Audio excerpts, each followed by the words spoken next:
Acho que já começou aqui. Então, vamos falar das chamadas, né? O frame calls, né?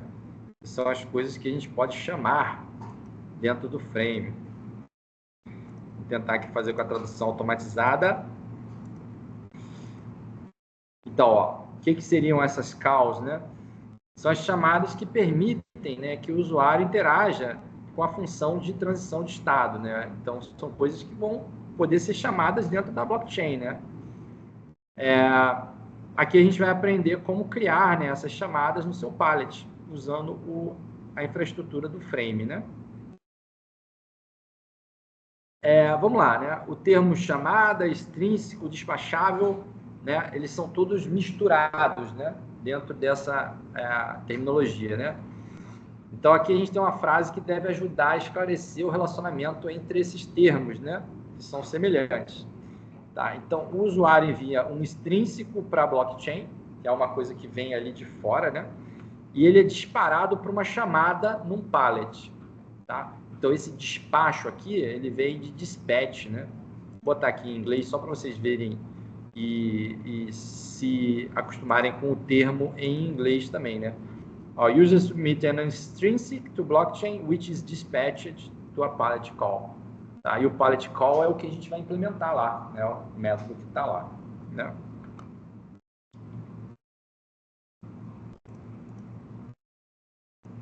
Opa, pulou. Então, aqui está uma chamada de pallet simples, né? O que a gente chama de call, né? E como a gente...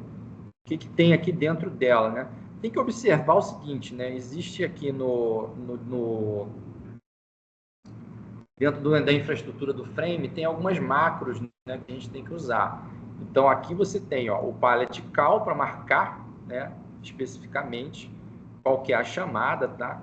A gente tem um index aqui que a gente já vai ver o que é. Tem aqui questões que são relativas ao weight, tá? Esse weight seria o peso, né? Ou então, peso daquela chamada. Então, isso serve para efeito de cobrança de taxas. Tá? É como você define o quanto que vai ser cobrado para aquela chamada ali. Tá?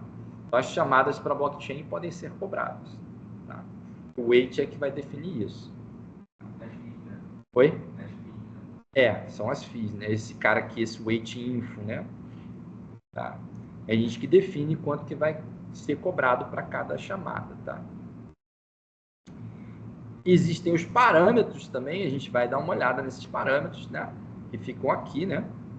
A gente tem alguns parâmetros que são padrão, mas a gente pode adicionar mais parâmetros. Aí tem a parte de... essas chamadas, elas retornam geralmente um dispatch result, que é um resultado, né? Se aquilo foi bem sucedido ou não. E aqui dentro está o corpo do código, né? Que realmente vai fazer o que tem que ser feito. Tá? A gente vai andar aqui passo a passo e entender o que tem aqui dentro, né? Então, a primeira coisa, né? A implementação da chamada, né? Ela tem que toda ela ser implementada dentro desse deixa eu botar aqui do pallet struct, né?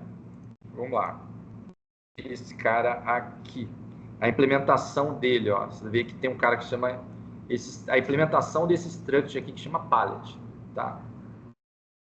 Ele fica lá dentro. E você tem que marcar ele com um cara que chama pallet call, né? Que vai fazer a mágica ali por trás e transformar isso numa coisa que pode ser chamada, tá? Então, tem que usar essa macro aqui. Então, coisas que vêm como parâmetro, né? A origem da chamada, né? Esse cara aqui vem lá do frame system, né? Lembra lá que a gente falou sobre o frame system, né? E ele que define esse cara aí que é a origem, né? Quem é que fez essa chamada? E geralmente as chamadas, elas precisam... Não é que elas precisam, né? Mas elas podem ser assinadas para você poder garantir a origem, tá? E aí você, por exemplo, coisas que você faz com essa origem por exemplo, cobrar as taxas. Você cobra as taxas de quem fez a chamada. Ou então você tem que ver algum tipo de permissão, né? Se o cara que está fazendo aquela chamada ali, ele realmente poderia estar fazendo, né? Esse tipo de coisa. Então, ele vai ser usado em algum momento ali para poder fazer a cobrança das taxas, tá? Mas, geralmente, isso é por baixo dos panos. Você não precisa, não diz isso explicitamente. Mas você, se quiser usar, pode. Tá? Então, vamos lá. Origens básicas que podem ser, que ficam disponíveis dentro da infraestrutura do Frame, né? Isso aqui é a estrutura lá, né? O enum, né? Que define as origens. Tá? A origem pode ser root, um cara que tem um nível de privilégio maior, né? Da infraestrutura do sistema. Então, você pode definir chamadas e dizer, por exemplo, que aquela chamada ali é uma chamada de root. Tá? O cara precisa estar logado com root para poder fazer essa chamada. Existe também a origem, que é uma conta assinada com um account ID, ou seja, eu tenho que saber quem fez aquela chamada ali. Tá? Eu preciso ter alguém assinando a chamada para que você fez. E existe uma opção de mandar uma chamada não assinada, que aí a origem vai ser none, você não sabe quem fez aquela chamada, mas dependendo do que você tiver, você pode implementar uma função que qualquer um pode chamar. Eu não preciso saber quem é que está chamando. Tá? Você tem essa opção também. Aí, beleza, né? Em termos de... A gente quer saber a origem para controlar o acesso, né? Geralmente a gente quer fazer controle de acesso às chamadas, né? Então, por exemplo, né? Uma chamada controlada padrão seria garantir a origem. Ensure signet. Eu tenho uma coisa que eu preciso que essa chamada tenha sido assinada por alguém. Tá?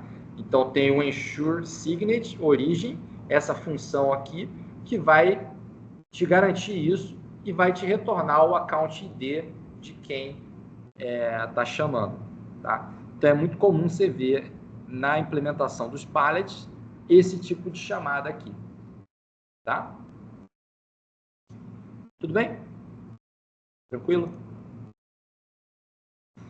Aí vamos lá, né? Além disso, né, o que mais que tem? Você pode ter parâmetros adicionais que vão ser passados para a sua chamada, né? Então, a chamada que você está fazendo, geralmente vem a origem, né? Que esse cara aqui, ó, se você for olhar o código lá para trás, esse cara aqui é um parâmetro, esse origem. Então, vamos dar uma olhada nesse exemplo aqui, ó. Você tem um parâmetro aqui, ó. Existe uma chamada que está sendo definida, se chama transfer. Um dos parâmetros dele é a origem. Quem é que chamou isso aqui? Tá? Aqui tem outros parâmetros, né? Que você pode definir, né? Você pode definir mais parâmetros. Só que esses parâmetros, eles têm que implementar essa trait aí que chama parameter, tá? E aí tem que satisfazer um monte de características que vêm dentro dessa trait, para você poder passar isso como parâmetro para uma chamada de pallet. Qual que é a questão aqui, né?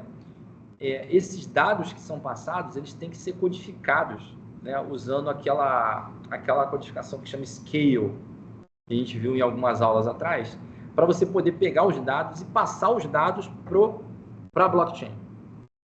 Tá? Então, se você não tiver a implementação dessas traits aqui, ó, aqui tem um monte de coisa, né? Codec, encode like, clone, equal, format debug e scale info, type info, né? Então, você tem que implementar tudo que tem aqui para algum tipo poder ser passado como parâmetro. Tá? Então, isso é exigência para você conseguir passar um parâmetro para o teu call. Oi? É quase que um super trade. Combinar várias trades diferentes. Isso, você tem que implementar esse trait aqui que chama parameter. Aí ele é tudo no papel. Isso aí. Dependendo do tipo, você já pode ter tudo implementado, tá? Então, eu queria ver um exemplo aqui para vocês. E já tem uns tipos definidos, né? Que você pode passar. Aqui é legal o seguinte, né? alguns limites dos parâmetros, né? Além de implementar aquilo tudo lá, existem alguns limites, né? Por exemplo, você pode querer passar até um vetor como parâmetro, né? Mas você não pode passar coisas que sejam maior do que o tamanho máximo do block size, né? Então, por exemplo, que basicamente isso não poderia ser armazenado. Isso não daria para ser armazenado num bloco. Então, você não pode passar por um parâmetro, um negócio que você não vai conseguir armazenar. Então, no Polkadot hoje em dia, você tem um limite aí de 5 megabytes para ficar passando coisa com parâmetro. Tá?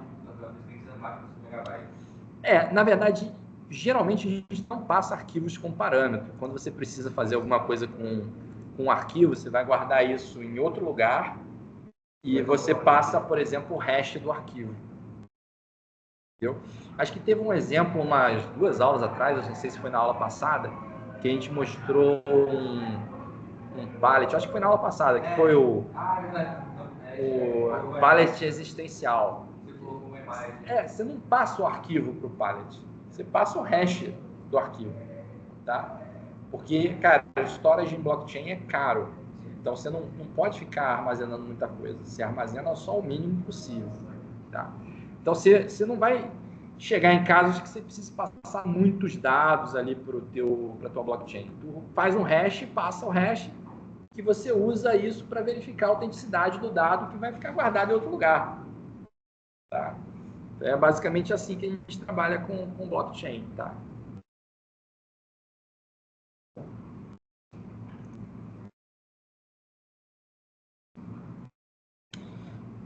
Então, você pode fazer lá já a codificação para fazer os parâmetros serem passados de uma forma compactada, né?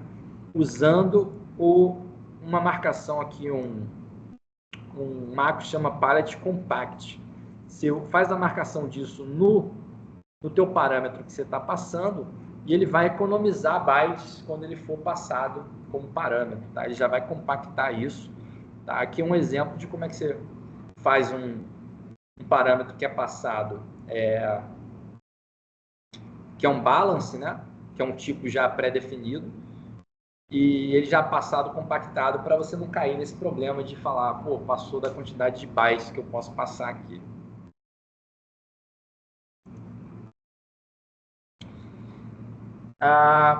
Vamos lá. E a parte principal da chamada, que é a lógica da chamada, né?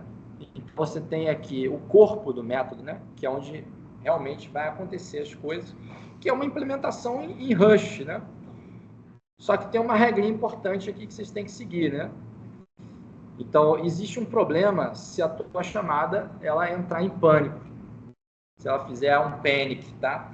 Porque isso basicamente vai travar a tua blockchain, tá? Imagina, essas chamadas de pallets, né? Elas são código Rush que vai estar rodando no núcleo da tua blockchain. Então, o que ela espera ali é que você ou termine com sucesso, ou que você reverta, ou que você tenha um result que não é ok e que ele vai reverter tudo que ele fez. Tá? Se entrar em pânico, é como se tivesse uma chamada de método que foi interrompida no meio. Ou seja, a tua blockchain ela pode ficar ali num estado que não vai ser recuperável, ela simplesmente vai travar. Tá? Então, vocês não podem chamar diretamente panic lá dentro dos pallets, tá bom?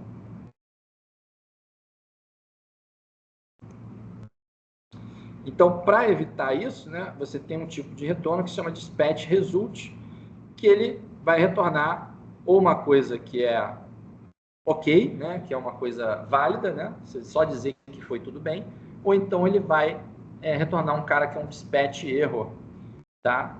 Para dizer para a blockchain que aquilo ali não foi bem sucedido e que não vai alterar os estados da aplicação, tá? Mas, por favor, não chamem panic lá dentro, não deixem entrar em pânico, porque senão não vai dar certo.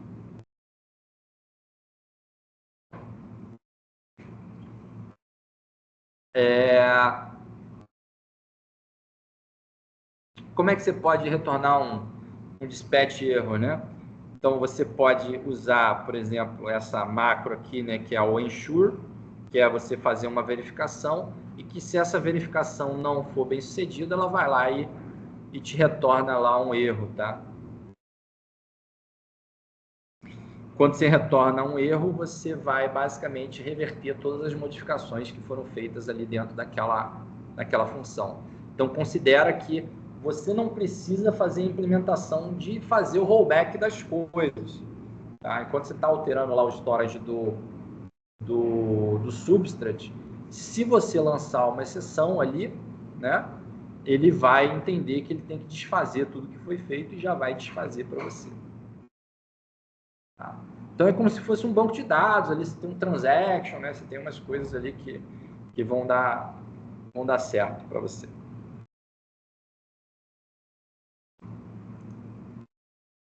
Como é que você retorna sucesso? Você retorna um OK passando um tipo vazio ali, que vai simplesmente confirmar que a sua execução foi bem sucedida e vai gravar todos os dados para o storage, tá? Se você tiver realizado as modificações. Coisas interessantes a observar sobre as chamadas, né? Toda chamada tem um cara que chama call index. Tá? Você pode dizer qual é o número da chamada. Isso aí é o seguinte, por dentro, lá dentro das estruturas internas do substrate, ele guarda informações de quem são os seus métodos, como se fosse uma tabela. Tá? E essa tabela tem um índice dizendo que método é aquele ali. Tá? O substrate ele permite você atualizar o teu pallet. Tá? Então, esse índice serve para isso, para você dizer que um método ele era o mesmo método anteriormente e você está atualizando aquele método específico. Tá? Se você for comparar isso com Solidity, ele cria o índice do teu método fazendo o hash da assinatura do teu método. Então, se você mudar a assinatura do método, ele muda o método. O substrate não faz isso, tá? Então ele tem que saber quem era o método anteriormente para poder linkar com o mesmo método, tá? Então você tem que ter um índice, tá? E aí você diz qual é o índice. Então para cada call você tem qual é o índice da call. Você pode trocar o nome do método? Pode trocar. Tá? Então vai na fé. Desde que você mantenha um índice, ele vai te entender. Tá? Então, como é que ele chama as chamadas, né? Ele usa dois índices para identificar o que você realmente está chamando, né? Existe o índice dos pallets, que é a ordem com que eles são colocados no construct runtime. Isso aqui dá problema, tá? Se você mudar a ordem dos pallets no construct runtime, a tua aplicação, por exemplo, uma atualização de uma versão para outra, ele vai se embananar todo e não vai conseguir fazer as coisas, tá? E tem o índice da chamada, ou seja, dentro do pallet, qual é o índice do call que você está colocando. O que mais que tem lá dentro da chamada, né? Tem o tal do wait, né? O wait ele é para definir qual que é o peso daquela chamada para ajudar na cobrança dos fees, né? A gente não vai conseguir dar uma olhada em uma aula específica de wait, tá? Dentro desse curso aqui, mas tem material lá no PBA e eu acredito que naquela playlist lá do Deep Dive também tem material de weights, né? Que são os pesos das chamadas, como é que se cobra isso. Basicamente, isso vai ser definido em outro lugar, tá? Dentro dessa estrutura que se chama Weight Info, mas você pode dizer para cada método aonde que vai estar definido o weight dele. Por exemplo, você falou aqui, ó, esse método aqui, que é o transfer, a definição do weight dele vai estar no weight, na implementação do Weight Info, no cara que se chama transfer. Você pode falar isso, ou você pode simplesmente falar assim, ó, para esse pallet inteiro, considera o nome dos métodos correspondentes, que os weights vão estar nos mesmos nomes de métodos dentro da estrutura lá do Weight Info. Ou seja, ele vai fazer o match pelo nome do método. Tá? E aí, como é que você define isso? Você coloca esse cara aqui, ó, o weight info. Beleza? Tá? No pallet, né? Dúvidas, perguntas? Fácil, difícil, mais ou menos? Assim, aqui é só para dar uma introdução, né? Para vocês poderem... Esse weight nem vou usar nessa... Você consegue não definir o weight, tá? Que é aquele primeiro exemplo que a gente fez lá do pallet, a gente não definiu o weight. Você deixa ele se virar lá. Mas se você quiser definir, você pode.